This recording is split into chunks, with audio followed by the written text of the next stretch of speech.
The death penalty is a capital punishment for capital crime. It is the execution of a person. When a person is sentenced to death, they are put on death row, a separate section in prison. How does the death penalty affect you? The death penalty affects me because it's a sign of the morality of the time we live in, of the state of this country, and the morality of this country. There are those who say, how can you be pro-life and believe in a death penalty? Because there's a real difference between the process of adjudication, where a person is deemed guilty after a thorough judicial process and is put to death by all of us as citizens under a law, as opposed to an individual making a decision to terminate a life that has never been deemed guilty because the life never was given a chance to even exist. If the mentally retarded are competent to work and they fall under the American with Disabilities Act, now if we have a blanket statement stating, well, they're not competent to suffer the death penalty in a capital crime, you know, cases need to be done on an individual merit. And I hope the justices see that. The other thing, I worked in a prison for 20 years, and I can tell you that it's probably more cruel to put a mentally retarded person on a prison main line where they will be constantly abused.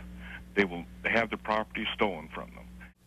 Well, you make two excellent points. Just to take the second point, if we're not in the area of capital crime, but simply talking about people who are serving sentences, let's say where parole is a possibility in the state system, it's often the case that people with mental retardation serve much longer sentences because they adapt less well to prison life. They're taken advantage of. They're often used as pawns in various games that are going on within the prison. So, and many, when they are in prison, have to be in protective custody. So you're right. It is no day in the park for them, even if they are incarcerated.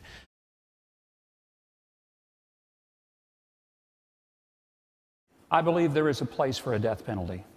Some crimes are so heinous, so horrible, that the only response that we as a civilized nation have for a most uncivil action is not only to try to deter that person from ever committing that crime again, but also as a warning to others that some crimes truly are beyond any other capacity for us to fix.